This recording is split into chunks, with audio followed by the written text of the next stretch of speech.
قال اجعلنی علی خزائن الارض، حضرت یوسف نے کہا کہ تم مجھے مقرر کر دو زمین کے خزانوں پر،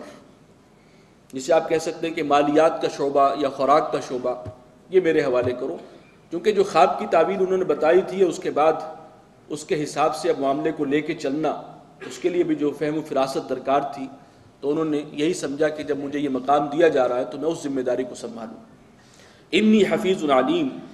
میں حفاظت کرنے والا ہوں، جاننے والا بھی ہوں، اللہ تعالیٰ نے مجھے علم بھی بخشا ہے اور امانت اور دیانت سے بھی نوازا ہے۔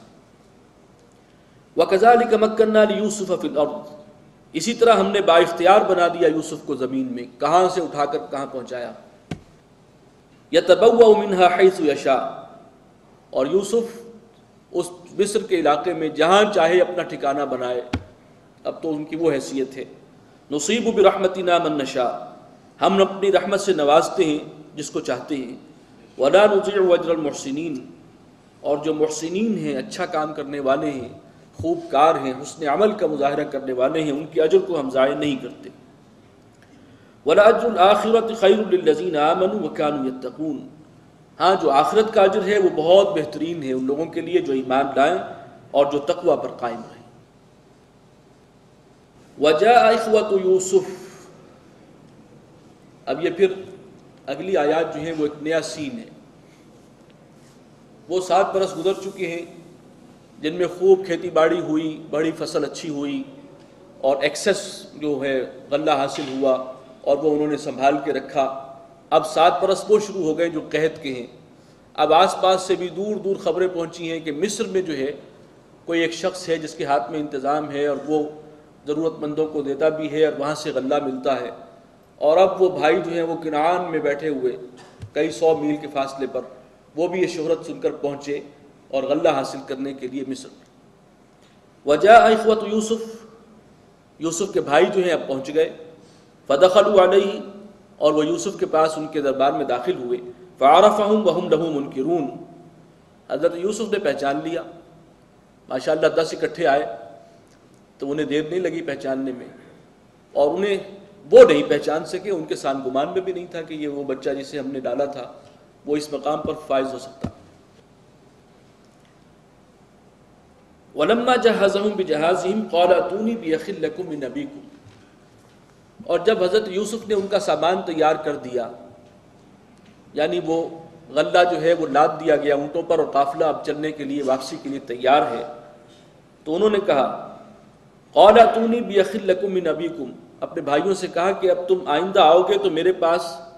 اپنے اس بھائی کو بھی لے کر آنا جو تمہارے باپ کی طرف سے تمہارا بھائی ہے۔ مائیں جو ہیں مختلف ہیں، سوتیلا بھائی ہے۔ اس سے اندازہ یہ ہوتا ہے کہ جب وہ آئے تو حضرت یوسف نے باتوں ہی باتوں میں ان سے پوچھا کتنے بھائی ہو، کوئی اور بھائی بھی ہے، کیا صورتحال ہے؟ تو اب جاتے جاتے انہیں کہہ دیا کہ وہ جو ایک اور بھائی کا تم نے بتایا تھا جو تمہارا سوتیلا بھائی ہے، اس کو آئندہ تم ساتھ لے کر آنا۔ الا ترون انی اوفی الکیل وانا خیر المنزلین، کیا تم دیکھتے نہیں کہ میں پورا پورا دیتا ہوں ناپ کو، یعنی جو راشن ہے وہ بھرپور طور پر دے رہا ہوں اور میں بہترین مہمان نوازی کرنے والا ہوں۔ فَإِن لَّمْ تَأْتُونِي بِهِ فَلَا كَيْلَ لَكُمْ عِندِي، اور اگر تم آئندہ اس کو اپنے ساتھ نہ لائے میرے پاس تو پھر کوئی غلہ نہیں ہوگا تمہارے لیے میرے پاس۔ وَلَا تَقْرَبُونَ، اور پھر میرے قریب مت آنا۔ قَالُوا سَنُرَاوِدُ عَنْهُ أَبَاهُ، وہ کہنے لگے ان کو تو معلوم تھا کہ باپ جو ہے اب وہ بنیامین کو بہت عزیز رکھتا ہے، ایک بھائی گنوا بیٹھا ہے، ایک بیٹا جو ہے، تو کہنے لگے کہ ہم پوری کوشش کریں گے اس کے باپ سے اس کو مانگنے کی۔ وَإِنَّا لَفَاعِلُونَ، اور یہ تو ہمیں اب کرنا ہی پڑے گا۔ وَقَالَ لِفِتْيَانِهِ جَعَلُوا بِضَاعَتَهُمْ فِي رِحَالِهِمْ، اور جب یہ لوگ واپس جانے لگے تو حضرت یوسف نے اپنے خدمتگاروں سے کہا کہ جو پونجی یہ لے کر آئے تھے، جو انہوں نے پیش کیا تھا، کوئی نقد ہوگا، کوئی زیوروں کی شکل میں ہوگا، جو بھی لائے تھے، یہ واپس ان کے مال میں رکھ دو۔ لَعَلَّهُمْ يَعْرِفُونَهَا إِذَا انقَلَبُوا إِلَىٰ أَهْلِهِمْ، شاید کہ اس کو اب جا کر دیکھیں گے اور پہچانیں گے جب اپنے گھر واپس لوٹیں گے۔ لَعَلَّهُمْ يَرْجِعُونَ، تاکہ یہ پھر دوبارہ بھی پلٹ کر آئیں۔ مزید احسان کیا، ایک تو بھرپور ان کو راشن دیا اور پھر یہ کہ جو کچھ انہوں نے پیش کیا تھا وہ بھی واپس رکھوا دیا۔ فلما رجعوا الى ابيهم قالوا يا ابانا منع منا الكيل، اب وہ لوٹے اپنے باپ کے پاس تو کہنے لگے ابا جان کہ ہم سے تو روک دیا گیا ہے راشن، آئندہ نہیں ملے گا۔ فارسل معنا اخانا، تو ہمارے ساتھ ہمارے بھائی کو بھی بھیجیے، نقتل، تاکہ ہم پھر غلہ لے کر آئیں، وَإِنَّا لَهُ لَحَافِظُونَ، اور آپ اطمینان رکھیں ہم اس کی حفاظت کریں۔ قَالَ هَلْ آمَنُكُمْ عَلَيْهِ إِلَّا كَمَا أَمِنْتُكُمْ عَلَىٰ أَخِيهِ مِنْ قَبْلِ، اب حضرت یعقوب کا زخم جو ہے وہ پھر ہرا ہوا، انہوں نے کہا کہ کیا میں تمہارا اعتبار کروں اس طور پر مگر وہی کہ جیسے میں نے اعتبار کیا تھا تم پر اس کے بھائی کے معاملے میں، اس سے پہلے یوسف کے معاملے میں۔ فَاللَّهُ خَيْرٌ حَافِظًا، تو اللہ تعالیٰ ہی ہے بہترین حفاظت فرمانے والا، وَهُوَ أَرْحَمُ الرَّاحِمِينَ، اور وہ ہے سب سے بڑھ کر رحم فرمانے والا۔ وَلَمَّا فَتَحُوا مَتَاعَهُمْ وَجَدُوا بِضَاعَتَهُمْ رُدَّتْ إِلَيْهِمْ، جب انہوں نے اپنا سامان کھولا تو پایا کہ جو پونجی انہوں نے پیش کی تھی وہ بھی واپس لوٹا دی گئی۔ قَالُوا يَا أَبَانَا مَا نَبْغِي، کہنے لگے ابا جان اور ہمیں کیا چاہیے، وہ بادشاہ تو جو ہے اتنا مہربان ہے کہ اس نے وہ ہماری رقم بھی واپس کر دی۔ هَذِهِ بِضَاعَتُنَا رُدَّتْ إِلَيْنَا، یہ جو ہماری پونجی تھی یہ بھی واپس لوٹا دی گئی ہے ہمیں۔ وَنَمِيرُ أَهْلَنَا وَنَحْفَظُ أَخَانَا، اور اب ہم جائیں گے اور اپنے اہل و عیال کے لیے پھر رسد لے کر آئیں گے، غلہ لے کر آئیں گے۔ وَنَزْدَادُ كَيْلَ بَعِيرٍ، اور ایک بارِ شتر غلہ زیادہ حاصل کریں گے۔ ہم 10 گئے تھے تو ہر ایک فی کس جو ملا ہے، اب ماشاءاللہ 11واں بھی جائے گا تو پھر ایک اونٹ کا جو جتنا وہ اٹھا سکتا ہے بارِ شتر وہ ہمیں اور مل جائے گا غلہ، تو یہ تو بہت ہی ایک مناسب بات ہے کہ اب آپ اس بھائی کو ہمارے ساتھ بھیجیے۔ ذَلِكَ كَيْلٌ يَسِيرٌ، اور وہ بھرتی بہت آسان ہے، وہ غلہ جو ملے گا بڑی آسانی سے مل جائے گا۔ اگرچہ اس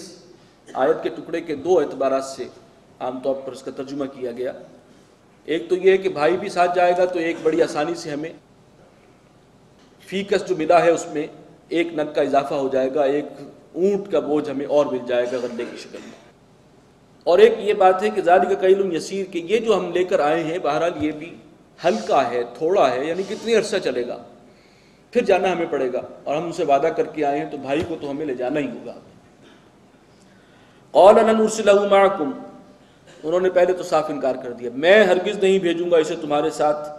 حتی تؤتونی موثقا من اللہ، یہاں تک کہ تم اللہ کی قسم کھا کر مجھے پکا قول نہیں دیتے کہ لتأتوننی بہ،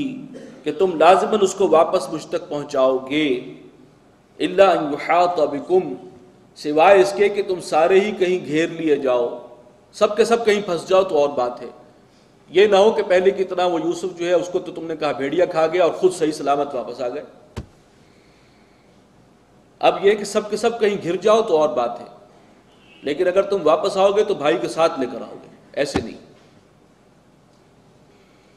فلما آتوہ موثقہم، تو جب انہوں نے بھائیوں نے وہ عہد حلف اٹھایا اور پکا پختہ قول دے دیا انہیں، قال اللہ علی ما نقول وکیل، تو کہا حضرت یعقوب نے کہ اب اللہ تعالی ہماری ان باتوں کے اوپر نگہبان ہے، یعنی وہ اس کا ضامن ہے اور وہ گواہ ہے کہ جو ہم نے قول و قرار کیا۔ وقال یا بنی لا تدخلوا من باب واحدہ، حضرت یعقوب نے بیٹوں کو تاکید کی کہ دیکھو ایک دروازے سے داخل نہ ہونا شہر میں، وادخلوا من ابواب متفرقہ، بلکہ مختلف دروازوں سے داخل ہونا، وما اغنی عنکم من اللہ من شیء، اور میں اللہ کے مقابل میں تمہارے کسی کام تو نہیں آ سکتا، اگر اللہ کی تقدیر میں کچھ اور طے ہے، اللہ کا فیصلہ کچھ اور ہے، کوئی اور میری آزمائش مقصود ہے، تو میں ظاہر بات ہے کہ کچھ بھی کر لوں وہ آزمائش تو آئے گی، لیکن ایک تدبیر ہے میری طرف سے کہ تم سب لوگ ایک دروازے سے داخل مت ہونا، جس کی عام طور پر مفسرین نے وضاحت کی ہے کہ 11 بھائی اکٹھے ایک دروازے سے داخل ہوں تو انہیں اندیشہ تھا کہ کوئی نظر لگ جائے گی، کوئی حاسدین پیدا ہو جائیں گے، اور پھر یہ ہے کہ کوئی نہ کوئی معاملہ خراب ہوگا، تو اپنی طرف سے ایک تدبیر انہوں نے کہا کہ اس کو اختیار کرو، الگ الگ دروازوں سے جانا۔ ان الحکم الا للہ، فیصلہ اور اختیار تو اللہ ہی کے ہاتھ میں ہے، علیہ توکلت، میرا بھروسہ اسی ذات پر ہے، وعلیہ فلیتوکل المتوکلون، اور سب توکل کرنے والوں کو اللہ ہی پر بھروسہ کرنا چاہیے۔ ولما دخلوا من حيث امرهم ابوهم، اور جب وہ داخل ہوئے اسی طور سے جیسے کہ ان کے باپ نے انہیں حکم دیا تھا،